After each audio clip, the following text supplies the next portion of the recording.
Hi friends, புர்னே சுல்தான் யார், அவருக்கு எவ்வளோ நெட்ஒர்த் இருக்குது, வேர்ல்டுலேயே லார்ஜஸ்ட் பேலஸ் எது, இவர் மொத்தமாக எவ்வளோ மேரேஜ் பண்ணியிருக்காரு, புர்னே பேலஸில் என்னென்ன வசதியெல்லாம் இருக்குது, இந்த பேலஸ் கின்னஸ் ரெக்கார்டில் வர காரணம் என்ன, இந்த பூமியிலேயே ஹெவனில் இருக்கிற மாதிரி இந்த சுல்தானோட லைஃப் இருக்குது. வேர்ல்டுலேயே சூப்பர் பவரை வச்சு டாமினேட் பண்ணுற லீடர்ஸ்க்கு கூட இந்த மாதிரி ஒரு லைஃப் இல்லை.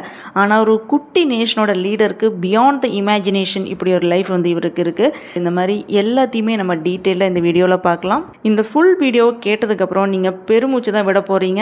யாராக இருந்தாலுமே எல்லாருக்குமே லைஃப் கருவறையில் ஸ்டார்ட் ஆகி கல்லறையில் தான் போய் முடியும். அந்த இடப்பட்ட லைஃப்பில் ஒவ்வொருத்தவங்களுக்கும் டிஃப்ரெண்ட் லைஃபாக தான் இருக்கும். நிறைய பேரோட லைஃப் பார்த்தீங்கன்னா ரஃப் அண்ட் ரூடாக இருக்கும், மேடு பள்ளம், இப்படி நிறைய கஷ்டப்பட்டுட்டு நிறைய பேர் இருப்பாங்க. கொஞ்சம் பேரோட லைஃப் பார்த்தீங்கன்னா ரெட் கார்பெட்டில் ஃப்ளவர்ஸை தூவி அதில் போகிற மாதிரி இருக்கும். இந்த மாதிரி ஒரு லைஃப்பை டிசைட் பண்ணுறது யார், நம்மளா இல்லை வேற யாரா, இல்லை விதியா, இல்லை நேச்சுரலாகவே இப்படி இருக்கா, இல்லை கடவுளா, இல்லை எல்லாமே சேர்ந்ததா, இப்படி எனக்கு எதுவுமே தெரியல. நம்ம ஒவ்வொருத்தவங்களுக்கும் ஒரு ஆன்சர் வச்சுருப்போம். எப்படி இருந்தாலும் நம்ம எங்கே பிறந்தாலும் எப்படி வாழ்ந்தாலும் லாஸ்ட்டாக 6 அடி நிலம் தான் நமக்கு சொந்தம்னு கூட இப்போ சொல்ல முடியாது. கொரோனா டைம் அப்படி இல்லைன்னா நேச்சுரல் டிசாஸ்டர் இது இல்லைன்னா வயநாட்டில் நடக்கிற மாதிரி நிலச்சரிவு நடந்து போகலாம், நமக்கு 6 அடி நிலம் சொந்தம்னு எங்கே போய் நம்ம சொல்லிட்டு இருக்க முடியும். பெரிய குழியை தோண்டி அதில் தான் மனுஷங்களை எல்லாத்தையும் அடக்கம் பண்ணாங்க. இதில் 6 அடி நிலம் கூட நமக்கு கிடைக்குமா அப்படின்றது தெரியல, டவுட்டாக தான் இருக்குது. புர்னே சுல்தான் ஹேர் கட் பண்ணுறதுக்கே 18 லட்சம் செலவு பண்ணுறாரு. நம்ம 100 ரூபா இல்லை 200 ரூபா கொடுப்போம். அதுவும் கிராமத்தில் இப்போ வரைக்கும் பார்த்தீங்கன்னா 50 ரூபா இல்லைன்னா 80 ரூபா கூட ஹேர் கட் பண்ணிகிட்டு இருக்காங்க. கொரோனா டைமில் வேறு வழி இல்லாமல் நம்மளே ஹேர் கட் பண்ணியிருப்போம். புர்னே சுல்தான் ஹேர் கட் பண்ணுறதுக்காக வேண்டி லண்டன்லேருந்து ஹேர் ஸ்டைலிஸ்ட் வர வைக்கிறாரு. அங்கேருந்து வர ஹேர் ஸ்டைலிஸ்ட்டுக்கு புர்னே என்னென்ன வசதிகள்லாம் செஞ்சு கொடுக்குறாருன்னு பார்த்தீங்கன்னா பிஸ்னஸ் கிளாஸில் டிக்கெட் எடுத்து கொடுக்குறாரு. அது மட்டும் இல்லாமல் ஸ்டே பண்ணுறதுக்கு 5 ஸ்டார் ஹோட்டலில் ஸ்டே பண்ண வைக்கிறாங்க. ஹேர் கட் பண்ணுறதுக்கு இது மொத்தமாக எல்லாம் சேர்த்து 18 லட்சம் ஆகுது. பணத்தை தண்ணி மாதிரி செலவு பண்ணிட்டு இருக்காரு இந்த சுல்தான். இந்த மாதிரி புர்னே சுல்தான் செம்ம லக்ஸரியஸாக வாழ்ந்துட்டு இருக்காரு. இந்த பேலஸில் என்னென்ன ஃபெசிலிட்டிஸ் இருக்குது அப்படின்றது டீட்டெயிலாக இந்த வீடியோவில் நீங்கள் கிளியராக தெரிஞ்சுப்பீங்க. இந்த வீடியோ ஃபுல்லாக பார்க்குறதுக்கு முன்னாடி நோவல்டி சேனலில் போடுற வீடியோவை நீங்கள் இப்போ தான் ஃபஸ்ட் டைமாக பார்க்குறீங்க அப்படின்னா நோவல்டி சேனலுக்கு சப்ஸ்கிரைப் பண்ணுங்கள். புர்னேல 80% முஸ்லீம்ஸ் இருக்காங்க, 7% கிறிஸ்டியன்ஸும் புத்திசமும் இருக்காங்க, 5% அதர் ரிலீஜியன்ஸில் இருக்கிறவங்க இருக்காங்க. புர்னேல இண்டிவிஜுவல் பர்சனோட இன்கம் எவ்வளோ இருக்குன்னு பார்த்தீங்கன்னா $42,939 அமெரிக்கன் டாலர் இருக்கும். வேர்ல்டுலேயே கடனே வாங்காத 2 நாடு இருக்குது பார்த்தீங்கன்னா, அதில் ஒன்று புர்னே, இன்னொரு நாடு லிபியா. புர்னே எங்கே இருக்குன்னு பார்த்தீங்கன்னா போர்னியா ஐலண்டில் இருக்கிற ஒரு நாடு. அங்கே என்ன மொழி பேசுவாங்கன்னா மலாய் மொழி தான் பேசுவாங்க. இந்த நாட்டுக்கு பக்கத்தில் மலேசியாவும் சவுத் சைனா சீயும் இருக்குது. நம்ம பிரைம் மினிஸ்டர் நரேந்திர மோடிஜி புர்னேல தான் 2 நாள் ஸ்டே பண்ணியிருக்காரு. இந்தியாவிலிருந்து இது வரைக்கும் எந்த மினிஸ்டர்ஸுமே அங்கே போனதில்லை. ஃபஸ்ட்டாக நரேந்திர மோடிஜி தான் அந்த நாட்டுக்கு போயிருக்காரு. புர்னேல இருக்கிற சுல்தான் ஹசன்லால் போல்கியாவை மீட் பண்ணியிருக்காரு. இங்கிலாந்து குயின் எலிசபெத் 2க்கு அப்புறம் அதிகமாக ஆட்சி பண்ணின கிங் இவர் தான்.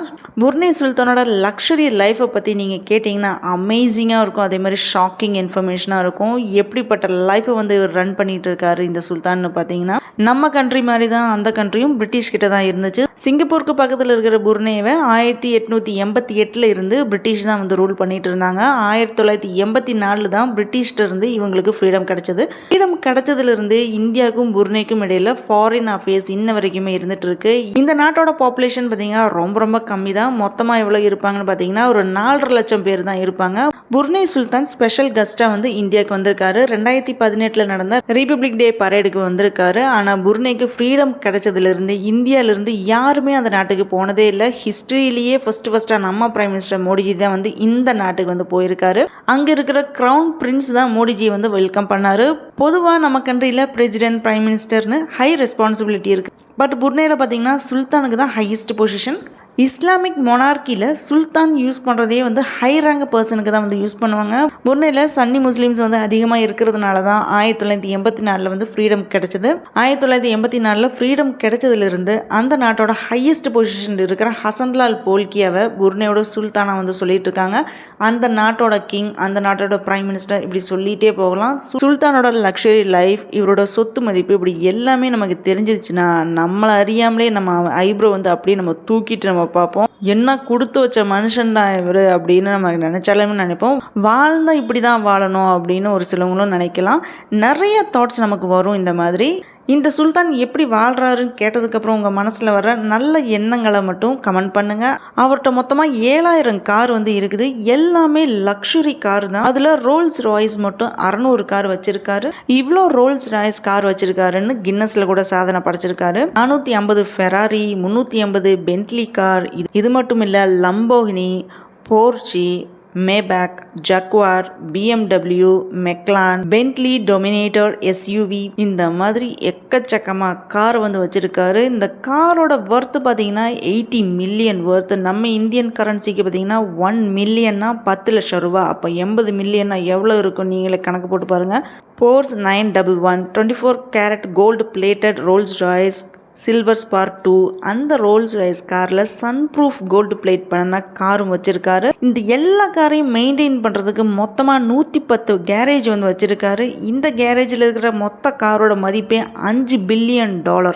அது மட்டும் இல்லை, 200 குதிரை ஸ்டேபிள்ஸ் வந்து வச்சுருக்காரு. அந்த 200 குதிரை ஸ்டேபிள்ஸ்க்குமே வந்துட்டு ஃபுல் ஏசி செட்டப்பு. அது மாதிரி போயிங் 747, போயிங் 767, ஏர்பஸ் A340, இந்த மாதிரி 3 பெரிய ஃப்ளைட்டு, 6 சின்ன ஃப்ளைட்டு, இந்த மாதிரி இவ்வளோ ஒன்றத்தையும் சொந்தமாக வச்சுருக்காரு. லிஸ்ட்டு போயிட்டே தான் இருக்கும். நான் இப்போ சொன்னது வெறும் 25% மட்டும்தான் இப்போ நான் சொல்லியிருக்கேன். பெரிய லிஸ்ட்டே இருக்குது. சொந்தமாக ஜூ ஒன்று வச்சுருக்காரு. அந்த ஜூவில் வந்து 30 பெங்கால் டைகர்ஸ் வந்து இருக்குது. அது இல்லாமல் எக்கச்சக்கமான பேர்ட்ஸ் இருக்குது. வேர்ல்டுலேயே ரொம்ப பெரிய பேலஸில் தான் இவர் வந்து வாழ்ந்துட்டுருக்காரு. இந்தியாவில் இருக்கிற முகேஷ் அம்பானியோட அப்பார்ட்மெண்ட் ஹவுஸ் வேல்யூ பார்த்தீங்கன்னா 15,000 கோடி. ஆனால் இந்த பேலஸ் வந்து 40 இயர்ஸ்க்கு முன்னாடி 12,000 crore வந்து பில்ட் பண்ணியிருக்காங்க. இந்த பேலஸ் அப்போ யோசிச்சு பாருங்கள் எப்படிப்பட்ட வசதியாக இருக்கும் அந்த பேலஸ்லன்னு கொஞ்சம் யோசிச்சு பாருங்கள். இந்த பேலஸோட பேர் பார்த்தீங்கன்னா இஸ்தானா நூருல் இமான். இந்த பேலஸ் புர்னே கேபிட்டல் பக்கத்தில் தான் இருக்குது. இந்த பேலஸோட ஸ்கொயர் ஃபீட் பார்த்தீங்கன்னா மொத்தமாக 2 மில்லியன் ஸ்கொயர் ஃபீட்டு. பேலஸில் வந்து 1788 ரூம் இருக்குது, 257 பாத்ரூம், 18 லிஃப்ட்டு, 5000 கெஸ்ட்டு உட்கார்ற மாதிரி கிராண்ட் ஹால் சீட்டிங். அதே மாதிரி இந்த பேலஸோட டோம் வந்து பார்த்தீங்கன்னா 22 கேரட் கோல்டு கோட்டிங்கில் வந்து பண்ணியிருக்காங்க. இந்த பேலஸில் ரொம்ப பெரிய மாஸ்க் இருக்குது. அதாவது 1500 பேர் தொழுகிற மாதிரி பெரிய ஒரு பள்ளிவாசல் ஒன்று இருக்குது. 5 ஸ்விம்மிங் பூலு, 51,000 பல்பு, இந்த மாதிரி எக்கச்சக்கமானது இருக்குது. இந்த பேலஸை டிசைன் பண்ணவர் லியனார்டோ லோசின் தான். இந்த பேலஸ் வந்து கண்ட்ரியோட ஃபியூச்சர் வந்து ரிஃப்ளெக்ட் பண்ணுற மாதிரி பில்ட் பண்ணியிருக்காரு. இந்த பேலஸை இஸ்லாமிக் கல்ச்சர் கொஞ்சம் மலாய் ட்ரெடிஷன் மிக்சிங்கில் வந்து இருக்கும். இந்த பேலஸ் வந்து கின்னஸ் புக்கில் வந்து வேர்ல்டு ரெக்கார்டில் வந்து இருக்குது. 2007 சுல்தானோட பொண்ணு மேரேஜுக்கு வந்து கிஃப்டாக வந்து gold coated Rolls Royce car கிஃப்டாக வந்து கொடுத்துருக்காரு. சுல்தானோட கார் கலெக்ஷன் எல்லாமே அவரோட வெல்த்தோட ஒரு ஸ்மால் பார்ட் மட்டும்தான். சுல்தானோட சொத்து மதிப்பு பார்த்தீங்கன்னா $30 பில்லியன். 2014 நடந்த 25வது ஏஷியன் கான்ஃபரன்ஸில் மோடிஜியும் புர்னேயும் சுல்தானும் மீட் பண்ணினாங்க. அதுக்கப்புறம் 2017 மணிலாவில் நடந்த ஈஸ்ட் ஏஷியா கான்ஃபரன்ஸில் 2 பேரும் மீட் பண்ணியிருக்காங்க. அதுக்கப்புறம் இப்போ டேரெக்டாக மோடிஜி புர்னே பேலஸ்லேயே போய் வந்து டேரெக்டாக மீட் பண்ணியிருக்காரு சுல்தானை. தன்னோட மோஸ்ட் ஆஃப் த வெல்த் எங்கேருந்து வருதுன்னு பார்த்தீங்கன்னா புர்னேயோட ஆயில் கேஸ் கம்பெனிஸ் இதிலிருந்து தான். புர்னேயில் ஹசனுல் போல்கியா 29th சுல்தானா வந்து இருக்காரு. அந்த நாட்டோட king, prime minister, finance minister, foreign minister, defence minister, army chief, chief of police எல்லாமே இந்த சுல்தான் தான். வேர்ல்டுலேயே 2nd லார்ஜஸ்ட் ராயல் ஃபேமிலி. அது மட்டும் இல்லாமல் வேர்ல்டுலேயே 98th பில்லியனியராக வந்து இவங்க இருக்காங்க. சொத்து மதிப்பு $30 பில்லியன் அமெரிக்கன். இந்தியாவோட வேல்யூ பார்த்தீங்கன்னா 2,46,000 கோடி வந்து வரும். பில்கேட்ஸ் வேர்ல்டு நம்பர் பணக்காரர் ஆகிற வரைக்குமே ஃபர்ஸ்ட் பிளேஸில் புர்னே சுல்தான் தான் வந்து இருந்திருக்காரு. புர்னே சுல்தான் 1946 ஜூலை 15 தான் வந்து பிறந்திருக்காரு. இவரோட வயசு 78 வயசு ஆயிடுச்சு இவருக்கு. இவர் 3 ஒய்ஃப் வந்து இருக்காங்க. ஆனால் 2nd and 3rd மேரேஜ் பண்ண ஒய்ஃப் வந்து கொஞ்சம் இயர்ஸ்லேயே வந்து டைவர்ஸ் பண்ணிட்டாரு. ஃபர்ஸ்ட் ஒய்ஃப் சலேஹா தான் வந்து ராணியா வந்து இருக்காங்க. ஆனால் அந்த 3 ஒய்ஃப் மூலமாக 5 பையன், 7 பொண்ணுங்க, 18 பேர பிள்ளைங்க இருக்காங்க. இந்த பேலஸை வந்து $1.4 பில்லியன் மதிப்பில் வந்து கட்டினாங்க. இந்த பூமியிலேயே ஹெவன் மாதிரி ஜொலிச்சுட்டு இருக்கு. இப்போ என்ன வேல்யூவாக இருக்கும் அப்படின்னு குத்து மதிப்பை நம்ம கணக்கு போட்டோம் அப்படின்னு பார்த்தீங்கன்னா 36,847 கோடி வந்து வேல்யூ இருக்கும் அப்படின்னு சொல்கிறாங்க. போயிங் 747 ஜெட்டை பார்க்கும்போது அரண்மனைன்னு தான் சொல்லணும். ஏன்னா அந்த அளவுக்கு ஃப்ளைட்டோட உள்ளுக்குள்ள இருக்கிற இன்டீரியர் டிசைன்ஸ் மட்டும் 645 கோடி செலவில் வந்து டிசைன் பண்ணியிருக்காரு. இந்த ஜெட்டில் இருக்கிற ஹேண்ட் வாஷ் பண்ணுற பேசின் ஃபுல்லாகவே வந்து கோல்டாக இருக்கும். உட்கார்ற சேர் வந்து கோல்டு பிளேட்ஸ் வந்து ஃபிக்ஸ் பண்ணியிருக்காங்க. வேர்ல்டுலேயே ரொம்ப லக்ஸரி ஃப்ளைட் வந்து இதுதான். மட்டும் இல்லைங்க, 2 ஹெலிகாப்டர் இருக்குது. அந்த நாட்டிலேருந்து பக்கத்து நாட்டில் இருக்கிற பிளேஸ்க்கு வந்து போகிறதுக்காக ஹெலிகாப்டர் மூலமாக வந்து ட்ராவல் பண்ணுறாரு இந்த சுல்தான். நம்ம இங்கேருந்து பக்கத்தில் போகிறதுக்கு பைக் இல்லைனா அப்படின்னா பஸ்ஸில் போவோம். பட் புர்னே சுல்தான் வந்து ஹெலிகாப்டரில் தான் போயிட்டுருக்காரு. இந்த சுல்தான் அவரோட பொண்ணு பர்த்டேக்கு ஏர்பஸ் 340 ஃப்ளைட் வந்து கிஃப்ட் பண்ணியிருக்காரு. வேர்ல்டுலேயே ரொம்ப வேல்யூவான பர்த்டே கிஃப்ட் பார்த்தீங்கன்னா இதுவாக தான் இருக்கும். புர்னே சுல்தான் வந்து மைக்கேல் ஜாக்சனோட தீவிரமான ஃபேனு. ஸோ புர்னே சுல்தான் வந்து அவரோட 50th பர்த்டேவை 2 வாரம் ரொம்ப கிராண்டாக வந்து செலிப்ரேட் பண்ணியிருக்காரு. இதுக்காக இவர் வந்து $27 மில்லியன் வந்து செலவு பண்ணியிருக்காரு. அவரோட பர்த்டே பார்ட்டியில் 3000 செலிபிரிட்டிஸ், இங்கிலாந்து பிரின்ஸ் சார்ல்ஸ் எல்லாருமே வந்திருந்தாங்க. இந்த செலிப்ரேஷனை பார்த்து வேர்ல்டில் இருக்கிறவங்க எல்லாருமே வாயை பொழந்துட்டாங்க. அந்த அளவுக்கு அந்த செலிப்ரேஷன்ஸ் இருந்திருக்கு. அந்த செலிப்ரேஷனில் மைக்கேல் ஜாக்சனோட மியூசிக் ஷோ வந்து இருந்துச்சு. அதில் 60,000 பேர் வந்திருந்தாங்க.